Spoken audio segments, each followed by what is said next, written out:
gatinhos e gatinhas, como vocês estão? Eu espero que vocês estejam muito bem. Bem-vindos a mais um vídeo do canal, e aqui no YouTube eu falo sobre casos criminais reais. Então se você já gosta ou tem interesse nesse tipo de conteúdo, já deixa aquele like pra ajudar na divulgação do vídeo e se inscreve aqui embaixo se você ainda não for inscrito, que me ajuda demais. Então agora, vamos pro caso de hoje. Meredith Susannah Cara Carter nasceu no dia 28 de dezembro de 1985 em Londres, na Inglaterra. Ela tinha muita curiosidade e adorava a cultura italiana.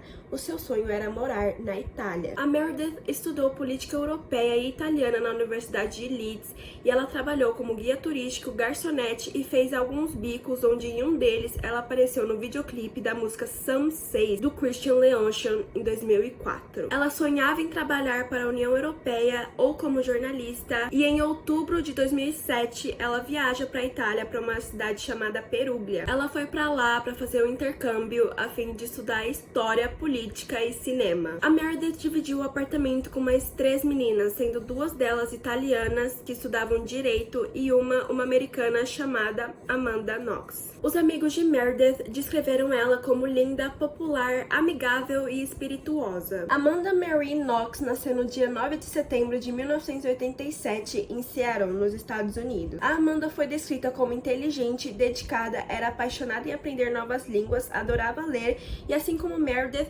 tinha o sonho de morar na Itália. Ao se formar no ensino médio, a Amanda começou a trabalhar em 3 empregos diferentes para conseguir juntar dinheiro para sua viagem na Itália. Ela planejou muito a viagem e o seu sonho era fazer intercâmbio lá, então em setembro de 2007 ela consegue viajar para a Itália. A Meredith e a Amanda estavam muito felizes pelo sonho realizado e as duas tinham uma relação amigável, ao contrário do que algumas pessoas falam por aí. Elas tinham sim uma relação bem amigável, mas às vezes elas discutiam por causa da incompatibilidade. A Meredith era muito quieta e ela gostava do silêncio, ela estudava bastante e gostava de dormir cedo.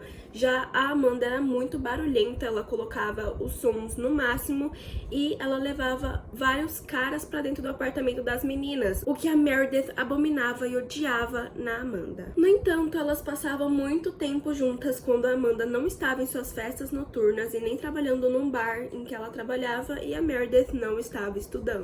Uns dias depois, um apartamento semi-porão do mesmo prédio que as meninas moravam foi alugado por amigos da Meredith e da Amanda. E um deles, chamado Giacomo Salenzi, chegou a passar várias horas no apartamento das meninas porque eles tinham gostos musicais parecidos, então ele estava lá escutando música com elas por várias horas. Em uma noite, em meados de outubro, voltando para casa às 2 da manhã, a Meredith, a Amanda, o Salenzi e mais um colega de apartamento do Salenzi encontraram um conhecido na quadra de basquete. O seu nome era Rudy Gad. Gente, guarda esse nome porque esse nome vai ser muito importante depois, tá? O Gad se juntou ao grupo e perguntou sobre Knox e eles ficaram conversando por vários minutos. O Rudy foi convidado para o apartamento dos meninos e ele aceitou ir, e Amanda e Meredith foram atrás. Por volta das 4h30 da manhã, a Meredith saiu do apartamento dos meninos falando que ela precisava urgentemente dormir, e a Amanda foi com ela pro apartamento das meninas. No dia 20 de outubro, a Meredith se envolveu romanticamente com Salenzi em uma boate que eles estavam, junto com um grupo de amigos, no qual inclusive a Amanda fazia parte. E no dia 25 de outubro, as meninas foram para um concerto de música clássica e lá a Amanda conheceu Raffaele Soletito, um engenheiro de software de 23 anos. E depois disso eles começaram a se envolver romanticamente e a Amanda passava o tempo inteiro com ele, saindo com ele, e dormia no apartamento dele quase todos os dias. No dia 1º de novembro estava acontecendo um feriado nacional e todos os italianos estavam fora de casa, tanto as meninas quanto os meninos. Acredita-se que Meredith chegou no apartamento por volta das 9 horas da noite até as 10 horas da noite, e ela estava na casa de um amigo assistindo um filme com várias pessoas, e quando ela chegou no apartamento ela estava sozinha, não tinha ninguém lá dentro. Meio dia depois, já no dia 2 de novembro, a Amanda ligou para o celular de Meredith, e a inglesa costumava manter o seu celular sempre por perto, seja no bolso da calça jeans ou assim do lado dela, dentro de alguma roupa, alguma coisa desse tipo, mas naquele dia a Meredith não atendeu as 3 chamadas seguidas que a Amanda fez para ela. Então, em seguida, a Amanda ligou para uma das italianas que moravam com elas no apartamento, e essa italiana chamava Filomena Romanelli. Então, numa mistura de inglês com italiano, a Amanda disse para a Filomena que ela estava muito preocupada com a Meredith, que a porta do quarto dela estava trancada e que ela não atendia ligações e nem chamados. A Amanda também contou para a Filomena que ela teria ido ao apartamento antes naquela manhã e que ela encontrou a porta da frente escancarada, totalmente aberta, o quarto de Meredith trancado, né, e manchas de sangue pelo banheiro da casa. A Amanda chama o Raffaele Soletito e eles vão juntos para o apartamento das meninas, e lá eles gritam pelo nome de Meredith, batem na porta e mesmo assim não obtêm resposta. Então, em seguida, eles decidem arrombar a porta com fortes empurrões e chutes, mas mesmo assim a porta não abre, ela só fica visivelmente danificada. Perto das 1h da tarde, a Amanda liga para sua mãe e conta a situação, e ela é instruída a ligar para a polícia imediatamente. Então assim, o Soletito faz pela Amanda e liga para a polícia. Em sua ligação, ele disse que houve um arrombamento no apartamento das meninas, mas que nada foi furtado e que a emergência era que o quarto da Meredith estava trancado e que ela não respondia, e que havia manchas de sangue pelo banheiro do apartamento. Os investigadores da polícia chegaram a perguntar sobre uma unidade da Meredith, que era a unidade italiana, e a Filomena disse que realmente a Meredith tinha descartado a unidade italiana e que ela usava a unidade inglesa, que era para a unidade inglesa que a Amanda tinha ligado para ela. Porém, as autoridades afirmam que o telefone inglês da Meredith também foi encontrado descartado. Então, depois dessa informação, a Filomena exige que eles arrombem a porta do quarto de Meredith. E eles falaram que as circunstâncias não justificavam danos à propriedade privada. Então, a Filomena liga desesperada para um amigo italiano dela e ele vai correndo para o apartamento e consegue arrombar a porta do quarto de Meredith. E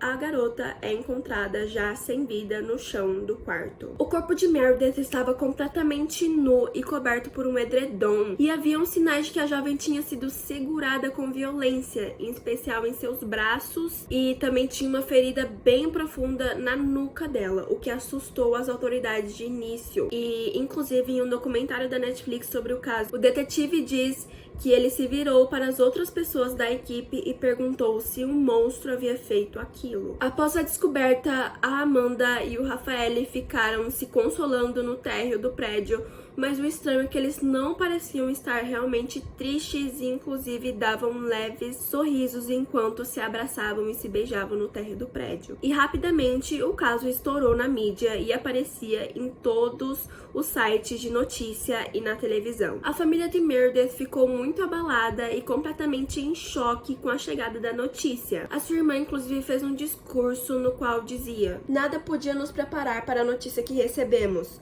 Palavras não descrevem como nos sentimos agora, além de totalmente arrasados pela perda de Meredith. Não é exagero dizer que Meredith tocou a vida de todos que ela conheceu." A autópsia revelou que a Meredith tinha sido violentada sexualmente e tinha DNA masculino dentro do corpo dela. E inclusive haviam pequenos ferimentos debaixo do queixo da Meredith, o que indicava alguma espécie de tortura ou algo do tipo. Então as autoridades começaram a supor que talvez o crime tenha sido feito em grupo. A suposição das autoridades inicialmente foi que aconteceu um jogo erótico onde terminou em tragédia. Apesar de não parecer nem um pouco abalada, a Amanda afirmou para as autoridades que ela estava completamente desesperada e em choque pela descoberta da morte da Meredith e que ela estava muito assustada porque poderia ter sido ela no lugar da Meredith. Desde o primeiro momento eu já sabia que era um homicídio, que era um assassinato, então começaram as investigações e a Amanda jura para os investigadores que ela estava junto com o Raffaele durante o dia inteiro de 1º de novembro e até o meio-dia do dia 2 de novembro, e que ela só viu que alguma coisa estava errada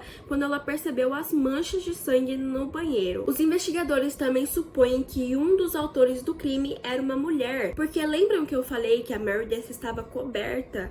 Isso não é uma atitude que um homem tomaria, porque a mulher tende a proteger a imagem de outra mulher, principalmente porque a Carter estava completamente nua. E também o detetive percebe que a invasão era muito estranha, porque o único lugar que teria como invadir o prédio era pelo muro e não tinha nenhum vestígio de nada no muro do prédio. Então o apartamento não foi invadido, foi uma invasão encenada. E assim os policiais perceberam que o autor ou os autores tinham conexão com a residência das meninas. 2 dias após o assassinato, a Amanda volta pro apartamento com os investigadores e eles pedem para que ela abra a faca dos talheres.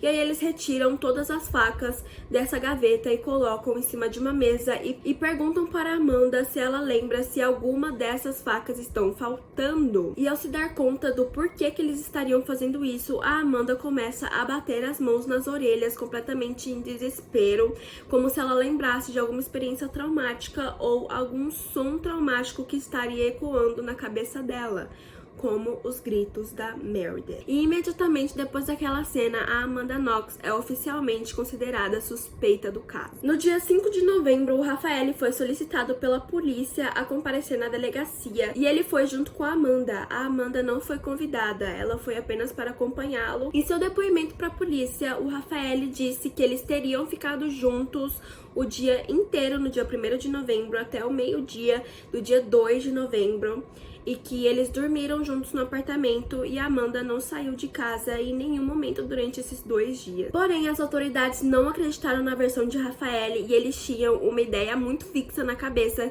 de que eles teriam sim alguma coisa a ver com o assassinato da Meredith. Então os policiais começaram a pressionar o Rafael, dizendo que a Amanda tinha mentido pra ele o tempo inteiro e que era pra ele contar a verdade, porque assim ele se safaria e só a Amanda seria prejudicada. Então depois de um tempo, depois de tanta pressão, o Rafael muda a sua versão e em sua nova versão ele diz que a Amanda passou sim o dia inteiro com ele, mas que durante a noite ela sumiu e que apareceu no apartamento apenas a 1h da manhã. Após o Rafael entregar a namorada, as autoridades vão até ela, que ela estava na sala ao lado do Rafael, e confiscam o celular dela.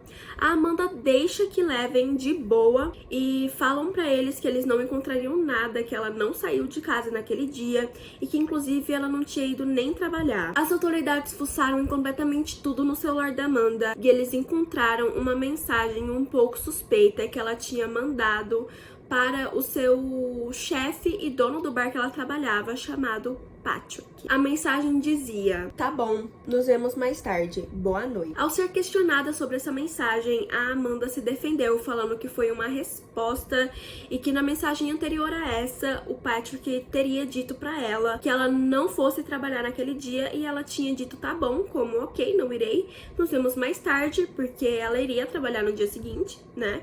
E "boa noite", que foi uma despedida. Então era por isso que aquela mensagem existia e não tinha nada a ver com o acontecimento da Meredith. Mas por causa das ideias fixas na cabeça dos investigadores de que ela teria sim alguma coisa a ver com o acontecimento da Meredith, os policiais começaram a pressioná-la e inclusive uma policial chegou a dar tapas na nuca dela, dizendo para que ela se lembrasse do que aconteceu, que ela estava mentindo, que ela era uma mentirosa. E depois disso, lentamente, a Amanda pareceu recuperar a memória e ela começou o seu depoimento. Ela disse que se lembra de estar na rua da frente, diante do prédio de Rafael, a porta do apartamento das meninas escancarada. Ela disse que o Patrick vestia sua jaqueta de couro marrom e que depois de alguns momentos, ela escutou o grito de Meredith. E ela finaliza seu depoimento dizendo que o Patrick matou a Meredith.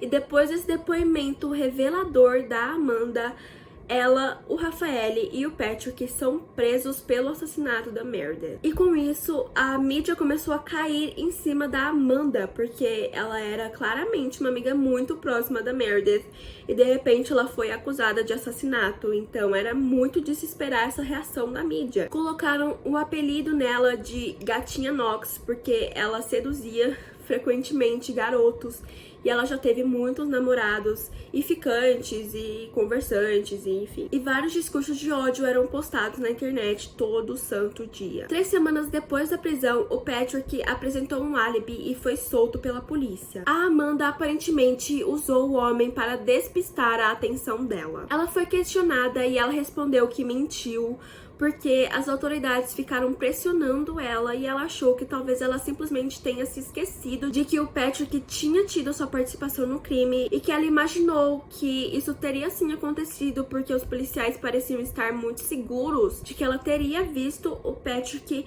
naquele dia e ela começou a acreditar que realmente ela teria visto, mas que ela apenas não se lembrava. Então ela praticamente acusou as autoridades de tê-la manipulado. Mais de um mês havia se passado desde o assassinato e a arma do crime ainda não havia sido encontrada. Então os detetives decidem ir até o apartamento de Rafael Soletito. E lá as autoridades vasculham a casa inteira e acham uma gaveta na cozinha bem suspeita. Bom, foi descoberto que o Rafael colecionava facas e ele tinha uma gaveta na cozinha exclusiva só para elas. Então ele tinha inúmeras facas e uma delas encaixava tinha na descrição da faca usada no crime. A faca foi enviada para exames e o resultado foi que o DNA da Amanda foi encontrado no cabo da faca e o DNA de Meredith foi encontrado na ponta dessa faca. E após achar a faca, também foi achado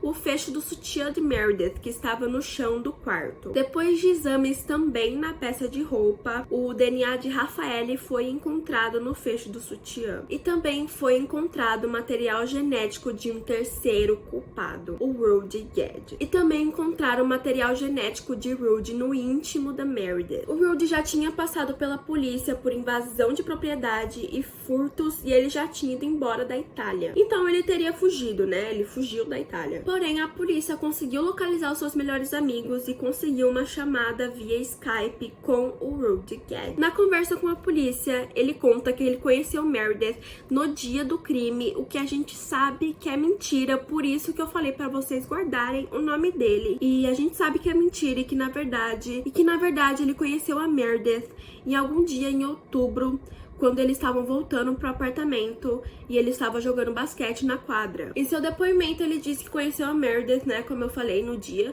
do crime, e que eles teriam tido relações sexuais, mas que eles desistiram porque eles não tinham preservativo, e que depois disso, ele foi ao banheiro e que em algum momento ele escutou o grito da Meredith, então ele saiu correndo do banheiro e encontrou um homem no quarto da Meredith. E ao ver o Rudy lá dentro do quarto, esse homem saiu correndo e a Meredith estava sangrando.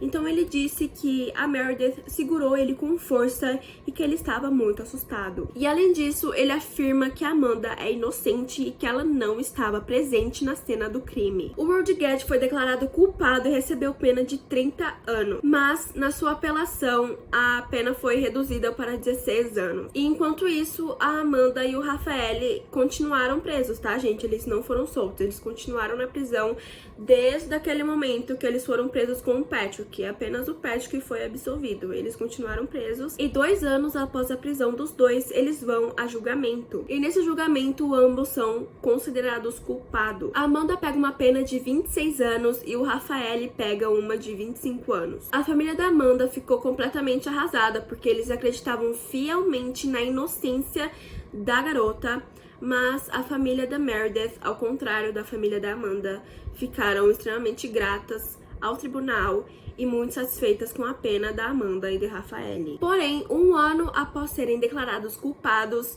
eles vão para o julgamento de apelação. E lá a Amanda novamente defende a sua inocência. E ela fez um pequeno discurso que eu vou dizer pra vocês agora. A Amanda falou o seguinte: nunca imaginei que passaria por isso, ser considerada por um crime que não cometi. A família de Meredith: sinto muito pelo que aconteceu, mas eu não fiz nada. Após a declaração da Amanda, o tribunal autorizou uma revisão nas evidências de DNA. E as evidências foram descartadas depois da equipe forense confirmar que, devido ao fluxo de pessoas, alguém poderia ter trazido o DNA da Amanda, da Meredith e do Rafael para o apartamento e assim teriam pegado o DNA deles nas evidências, mas que isso não significava que eles teriam estado ali no momento do crime e feito o que eles supostamente fizeram. Então as evidências foram descartadas, inclusive a faca, porque o DNA da Amanda estava realmente no cabo, mas ela poderia ter usado para qualquer outra coisa,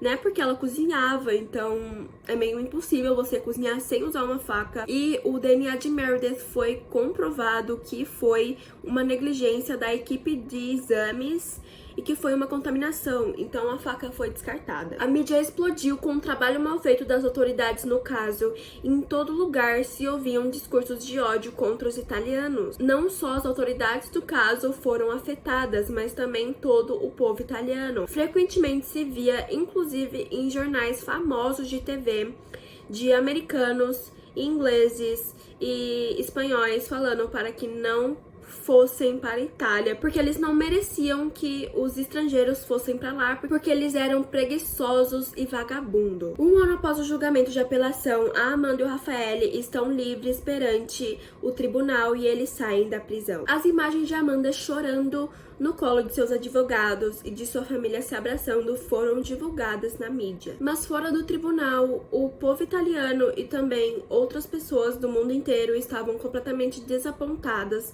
com a justiça italiana. E eles queriam Amanda e Raffaele presos pelo assassinato da Meredith. Então, Raffaele e Amanda voltam para suas casas. O Raffaele volta para o seu apartamento em Perugia e a Amanda volta para os Estados Unidos com sua família. Eles contam que eles viraram celebridades e que todo mundo na rua comentava e perguntavam algumas coisas sobre o assassinato da Meredith e como foi ficar preso, entre outras coisas. Inclusive, a Amanda foi chamada para atuar em diversos filmes, mas nem ela e nem sua família aceitaram as propostas. 6 anos depois, o tribunal italiano cancelou a absolvição do casal e eles foram declarados culpados novamente. O veredito focou em evidências circunstanciais, tanto o comportamento quanto o relacionamento da Amanda Knox. E 8 anos depois, a decisão é feita pelo Tribunal de Apelação italiano. O advogado da Amanda diz que ela não dormiu à noite, que ela estava super preocupada e que a família de Meredith queria apenas vê-la presa na prisão italiana e que ela não tinha feito